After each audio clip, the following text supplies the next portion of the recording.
اعوذ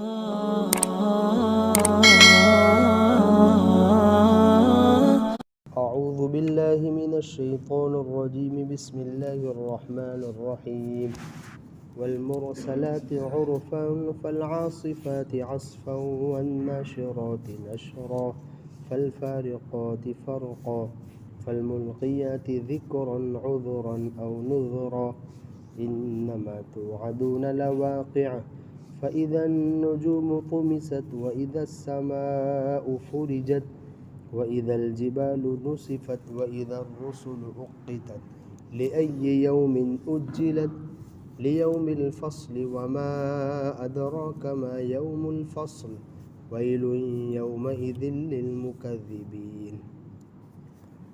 قسم ہے ان ہواؤں کی جو معمول کے مطابق بھیجی جاتی ہے، پھر ان ہواؤں کی جو تیز و تند ہوتی ہے، اور ان ہواؤں کی جو بادلوں کو پھیلا دیتی ہے، پھر ان ہواؤں کی جو بادلوں کو بانٹ کر جدا جدا کر دیتی ہے، پھر ان ہواؤں کی جو اللہ تبارک و تعالیٰ کی یاد القاء کرتی ہے، عذر کے لیے یا ڈرانے کے لیے۔ یقیناً جس کا تم کو وعدہ کیا جاتا ہے وہ واقع ہو کر رہے گا۔ پھر جب ستارے بے نور ہو جائیں گے اور آسمان پھٹ پڑے گا اور پہاڑ اڑا دیے جائیں گے، اور جب رسولوں کو جمع کیا جائے گا، کس دن کے لیے رسولوں کا معاملہ مؤخر کیا گیا تھا؟ فیصلے کے دن کے لیے۔ اور کیا تم جانتے ہو فیصلے کا دن کیا ہے؟ بڑی کم نصیبی ہے اس دن جھٹلانے والوں کے لیے۔ اس سورت کا نام سورۃ المرسلات ہے۔ اس سے پہلے والی سورت میں آخر میں اللہ تبارک و تعالیٰ نے وعدہ کیا تھا وَالظَّالِمِينَ أَعَدَّ لَهُمْ عَذَابًا أَلِيمًا۔ اللہ اور اس کے رسول کی بات نہ مان کر اپنی جانوں پر ظلم کرنے والوں کے لیے دردناک عذاب ہے۔ اسی طرح یہ سورت مکی زندگی کے بیچ کی ہے۔ مکی زندگی کا بیچ والا دور یہ مخالفت کے زوروں والا دور تھا۔ اللہ کے رسول اور اللہ کے رسول صلی اللہ علیہ وسلم کے ماننے والوں کی خوب مخالفت ہو رہی تھی، حتیٰ کہ آپ علیہ السلام اور آپ کے ماننے والے کو یہ کہا جاتا تھا کہ اگر ہم حق پر نہیں ہیں تو ہم آپ کی مخالفت کر رہے ہیں، ہم آپ لوگوں کو برا بھلا کہہ رہے ہیں، تو جو عذاب تم ہم کو سناتے ہو، جس عذاب کا تم ہمیں وعدہ کرتے ہو، وہ آ کیوں نہیں جاتا؟ تو اللہ تبارک و تعالیٰ نے اسی کو اس صورت میں سمجھایا کہ وہ عذاب اس لیے نہیں آتا کہ اللہ تبارک و تعالیٰ کے نزدیک اس عذاب کے آنے کا ایک وقت متعین ہے۔ اللہ تبارک و تعالیٰ چاہیں گے تو دنیا میں بھی دے دیں گے، ورنہ اس اصل عذاب کے لیے، کفار و مشرکین کے لیے اصل جو عذاب ہے اس کے لیے اللہ تبارک و تعالیٰ نے ایک فیصلے کا دن، آخرت کا دن متعین کر رکھا ہے۔ اسی کو اس صورت میں اللہ تبارک و تعالیٰ نے چند چیزوں کی قسمیں کھا کر سمجھایا۔ والمرسلات عرفا، قسم ہے ان ہواؤں کی جو معمول کے مطابق چلتی ہے۔ بارش ہونے سے پہلے عام زمانے میں گویا کچھ تو دھیمی دھیمی، نہ تیز ہوا ہوتی ہے اور نہ ہلکی ہوا ہوتی ہے، بین درمیانی ہوا چلتی ہے۔ فالعاصفات عصفا، پھر ان ہواؤں کی جو تیز و تند ہوتی ہے، کبھی عمارتوں کو گرا دیتی ہے، درختوں کو جڑ سے اکھیڑ کر پھینک دیتی ہے، اور کبھی گھروں کے اوپر جو چھتیں ہوتی ہے ان چھتوں کو اڑا کر ادھر سے ادھر لے جاتی ہے۔ ایسی تیز و تند ہوائیں بھی ہوتی ہے۔ والناشرات نشرا، پھر یہ تیز و تند ہوائیں بادلوں کو آسمانوں میں پھیلا دیتی ہے۔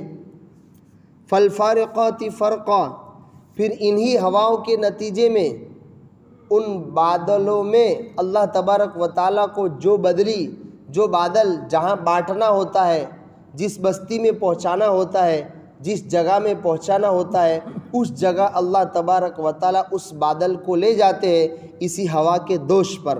ہوا اس کو ڈھکیلتی ہے، ہاسوٹ میں پہنچانا ہوتا ہے تو ہاسوٹ میں پہنچ جاتی ہے، کسی اور علاقے میں اس بادل کو پہنچانا ہوتا ہے تو اس علاقے میں جا کے پہنچ جاتا ہے۔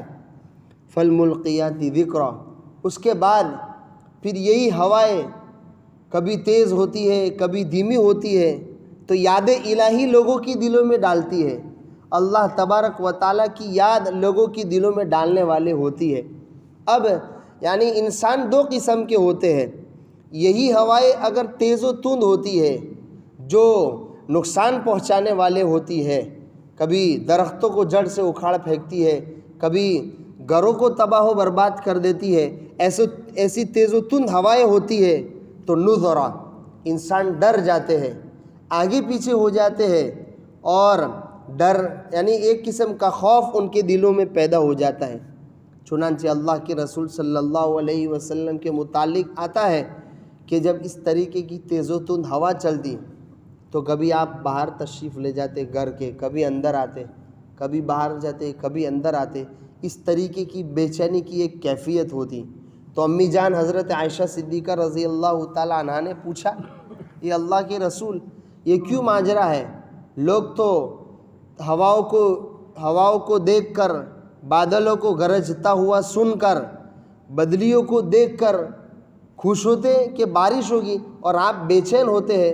اللہ کے رسول صلی اللہ علیہ وسلم نے فرمایا، میں کیسے اطمینان ہو جاؤں کہ یہ جو بادل برسنے والا ہے، آیا وہ اس قوم کی طرح تو نہیں جس قوم کے اوپر ایک بادل چھایا تھا، وہ یوں کہنے لگے کہ یہ ہم پر بارش برسائے گا، حالانکہ اللہ تبارک و تعالیٰ نے اسی بدلی میں اس قوم کے لیے عذاب رکھا تھا، اور اسی بدلی کے عذاب کے نتیجے میں وہ قوم ہلاک کر دی گئی تھی۔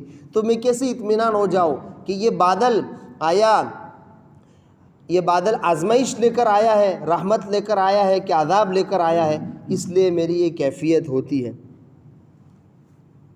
اور اگر وہ ہلکی ہوائیں ہوتی ہے، دھیمے چلنے والی ہوائیں ہوتی ہے، نفع والی ہوائیں ہوتی ہے، تو پھر عذرا انسان اس پر اللہ تبارک و تعالیٰ کے سامنے معذرت پیش کرتا ہے کہ یہ اللہ، یہ تیری جانب سے کتنی بڑی نعمت ہے، اس نعمت کا مجھ سے شکریہ ادا نہ ہو سکا، عذرا، لہذا تو یعنی میری جانب سے معذرت قبول کر، ہمیں معاف فرما۔ اس طرح گویا انسانوں کی ہواؤں کے آنے پر انسانوں کی دو حالتیں ہوتی ہے، یا تو اس کے اندر ڈر پیدا ہوتا ہے، یا کہ وہ اللہ تبارک و تعالیٰ کے سامنے اللہ تبارک و تعالیٰ کی اس نعمت پر شکریہ میں کمی ہوتی ہے، اس پر معافی مانگتا ہے۔ یہ قسمیں کھانے کے بعد اللہ تبارک و تعالیٰ کہہ رہے ہیں، انما توعدون لواقع، جس کا تم سے وعدہ کیا جا رہا ہے، یعنی آخرت کے دن کا، کفار سے، مومنین سے، مشرکین سے، وہ واقع ہو کر رہے گا۔ اب اس قسم کی انما توعدون لواقع جو دعویٰ ہے، یہ ہواؤں کی قسمیں کھائی گئی، اس کا اس دعوے کے ساتھ کیا جوڑ ہے، کیا ربط ہے، کیا تعلق ہے؟ مفتی سعید صاحب پالن پوری رحمۃ اللہ علیہ نے بہت اچھی طریقے سے سمجھایا کہ جیسے اللہ تبارک و تعالیٰ نے بندوں سے بارش کا وعدہ کر رکھا ہے، تو اللہ تبارک و تعالیٰ اس وعدے کو پورا فرماتے ہیں۔ جب موسم باراں آتا ہے، بارش کا موسم آتا ہے، اللہ تبارک و تعالیٰ بندوں سے اس بارش کے وعدے کو پورا کرتے ہیں اور اس کے لیے اسباب پیدا کرتے ہیں۔ بادل اٹھتے ہیں، پہلے دھیمی دھیمی ہوائیں چلتی ہے، پھر تیز ہوائیں ہوتی ہے، پھر وہی ہوائیں بادلوں کو اکٹھا کرتی ہے، اور پھر وہی ہوائیں اللہ تبارک و تعالیٰ جہاں جہاں اللہ کو منظور ہوتا ہے بارش برسانا، وہی ہوائیں ان بادلوں کو اس بستی کی جانب، اس جگہ کی جانب لے جاتی ہے، اور پھر اللہ تبارک و تعالیٰ بارش برساتے ہیں۔ تو جیسے اللہ تبارک و تعالیٰ نے بارش کا بندوں سے وعدہ کر رکھا ہے، اس وعدے کے مطابق اللہ تعالیٰ اسباب پیدا کرتے ہیں، ہوائیں چلتی ہے، بجلی کونتی ہے، بادل گرجتے ہیں اور بارش ہوتی ہے۔ اسی طرح اللہ تبارک و تعالیٰ نے بندوں سے قرآن مجید میں بار بار قیامت کے دن کا وعدہ کیا ہے، آخرت کے دن کا وعدہ کیا ہے، یہ وعدہ بھی اللہ تبارک و تعالیٰ ضرور پورا کریں گے اور اس کے لیے اسباب پیدا کریں گے۔ چنانچہ اس کا ایک نقشہ کھینچا جا رہا ہے، فَإِذَا النُّجُومُ طُمِسَتْ، جس وقت ستارے بے نور ہو جائیں گے۔ یہ آسمان کا جو نظام جگمگاتا ہوا نظر آتا ہے سب ختم ہو جائے گا۔ بڑے سے بڑا سیارہ، چاند ہو یا سورج ہو، اس کو اللہ تبارک و تعالیٰ لپیٹ کے سمندر میں ڈال دیں گے اور دیگر سارے ستاروں کو بے نور کر دیا جائے گا۔ وَإِذَا السَّمَاءُ فُرِجَتْ، آسمان پھٹ پڑے گا، اس میں شگاف دراڑیں پیدا ہو جائے گی۔ وَإِذَا الْجِبَالُ نُسِفَتْ، اور انسان جس کو بہت بڑی طاقت سمجھتا ہے، بہت بڑی ٹھوس چیز سمجھتا ہے، پہاڑ، ان پہاڑوں کو اللہ تبارک و تعالیٰ اولاً تو ریزہ ریزہ کر کے مانند گرد و غبار کر دیں گے، گرد و غبار کی طرح اللہ تبارک و تعالیٰ اس کو بنا دیں گے، اور پھر گرد و غبار کی طرح بنانے کے بعد ہواؤں کے ذریعے اس کو آسمانوں میں اور خلا میں اس طرح اڑے گا، اس طرح اڑیں گے پہاڑ جیسا کہ روئی اڑتی ہے۔ وَإِذَا الرُّسُلُ أُقِّتَتْ، اور جس دن رسولوں کو جمع کیا جائے گا۔ کیوں رسولوں کو جمع کیا جائے گا؟ قیامت کے دن، تاکہ رسول اپنی قوم کے متعلق گواہی دے کہ آپ نے اپنی قوم کو پیغام پہنچایا یا نہیں پہنچایا۔ تو تمام انبیاء کہیں گے کہ ہم نے اپنی امتوں کو پیغام پہنچا دیا تھا۔ جب اللہ تبارک و تعالیٰ ان کی امتوں سے مخاطب ہوں گے تو امت انکار کرے گی، کفار کہیں گے، مشرکین کہیں گے ہمارے پاس کوئی ڈرانے والا نہیں آیا، ہمیں کسی نے آخرت کے بارے میں بتایا ہی نہیں، ہمیں کسی نے یعنی جنت و جہنم کے بارے میں بتایا ہی نہیں، اس طرح گویا انکار کر دیں گے۔ چنانچہ حدیثوں میں آتا ہے سب سے پہلے حضرت نوح علیہ السلام کی قوم کو بلایا جائے گا، اس قوم سے کہا جائے گا کہ بتاؤ مجھ پر ایمان کیوں نہیں لائے، آج کے دن پر ایمان کیوں نہیں لائے، آج جزا اور سزا کا فیصلہ ہے۔ قوم صاف لفظوں میں کہہ دے گی ہمیں کسی نے پیغام تک پہنچایا نہیں، ہمارے پاس کوئی آیا ہی نہیں۔ اللہ تبارک و تعالیٰ حضرت نوح علیہ السلام سے کہیں گے یہ قوم کیا کہہ رہی ہے؟ حضرت نوح علیہ السلام کہیں گے اللہ 950 سال تک تبلیغ کی ہے، اور قرآن میں موجود ہے، سورہ نوح ہم نے سن لی، اِنَّا أَرْسَلْنَا نُوحًا إِلَىٰ قَوْمِهِ، 950 سال تک تبلیغ کی ہے، اور کبھی اکیلے میں سمجھایا، کبھی علی الاعلان سمجھایا، کبھی سب کو اکٹھا کر کے سمجھایا، کبھی کسی کے کاندھے پر ہاتھ رکھ کے داڑھی میں ہاتھ ڈال کے سمجھایا، 950 سال تک سمجھایا ہے۔ یہ اللہ، یہ قوم جھوٹ بول رہی ہے، انکار کر رہی ہے۔ اللہ تبارک و تعالیٰ حضرت نوح علیہ السلام سے کہیں گے دلیل کیا ہے تمہارے پاس کہ تم نے اپنا پیغام پہنچا دیا، گواہ کون ہے؟ تو حضرت نوح علیہ السلام امت محمدیہ کو پیش کریں گے کہ یہ جو آخری امت ہے یہ میری گواہ ہے، یہ بتائے گی کہ انہوں نے، ہر نبی نے اللہ تبارک و تعالیٰ کی جانب سے ان کو جس کام کا مکلف بنایا گیا تھا اس کام کو اچھی طریقے سے ادا کر دیا ہے۔ چنانچہ امت محمدیہ گواہی دے گی۔ اتنا بڑا مقام اللہ تبارک و تعالیٰ نے اس امت کو عطا فرمایا ہے، تو یہ امت گواہی دے گی، اللہ کو کہے گی کہ ہر نبی نے اپنی قوم کی جانب پیغام پہنچا دیا ہے اور پیغام پہنچانے میں کوئی غلطی اور کوئی کوتاہی نہیں کی ہے۔ تو وہی نوح علیہ السلام کی قوم امت محمدیہ کو یوں کہے گی تم کو کیسے پتا، تم تو ہمارے زمانے میں تھے ہی نہیں، تو تم کو کیسے معلوم ہوا کہ نوح علیہ السلام نے تبلیغ کر دی ہے، تم جھوٹ بولتے ہو۔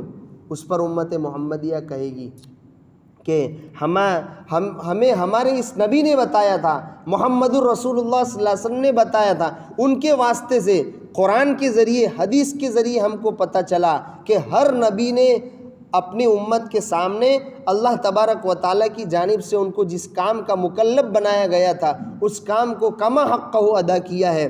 حضرت آدم علیہ السلام سے لے کر نبی آخر الزماں ہر نبی تک، آخری نبی تک ہر نبی نے مکمل کام اس طرح گویا اللہ تبارک و تعالیٰ ان رسولوں کو اس گواہی کے لیے جمع کریں گے اور پھر کفار و مشرکین کو۔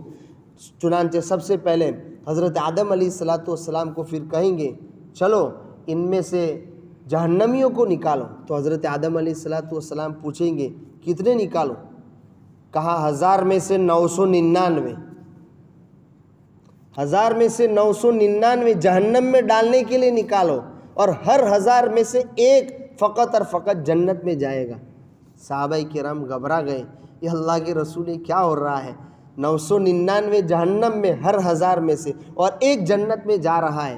اللہ کے رسول صلی اللہ علیہ وسلم نے فرمایا فکر مت کرو، وہ 999 یاجوج ماجوج میں سے ہوں گے۔ یہ جو ایک قوم آنے والی ہے دجال سے پہلے بہت بڑا فتنہ ہے، جو ذوالقرنین کی دیوار کے پیچھے اللہ تبارک و تعالیٰ نے ان کو بند کر دیا ہے۔ یہ ساری دنیا میں پھیل جائیں گے، ساری دنیا کے پانی کو پی جائیں گے، سارے سمندر خشک کر دیں گے۔ اتنی بڑی تعداد میں اللہ تبارک و تعالیٰ نے ایک قوم پیدا کی ہے، کہا کہ 999 کی تعداد اللہ تبارک و تعالیٰ اس سے پور کریں گے، تم گھبراؤ نہیں۔ یا یہ کہ بعض مفسرین نے یہ کہا کہ ہو سکتا ہے کہ یہ 999 اتنے زیادہ پہلے مسلمان کچھ گنہگار ہو، اب گناہ کے نتیجے میں گناہ سے دھلنے کے لیے اللہ تبارک و تعالیٰ ان کو ابتداً جہنم میں ڈالیں گے، پھر جب گناہوں سے پاک ہو جائیں گے، گناہوں سے صاف ستھرے ہو جائیں گے، تو پھر اللہ تبارک و تعالیٰ ان کو واپس سے جنت میں کلمے کی وجہ سے، لا الہ الا اللہ محمد رسول اللہ کی وجہ سے، پھر اللہ تعالیٰ ان کو جنت میں پہنچائیں گے۔ تو خیر اس وجہ سے رسولوں کو جمع کیا گیا تھا۔ سبحان اللہ و بحمدہ، سبحانک اللہم و بحمدک، نشہد ان لا الہ الا انت، نستغفرک۔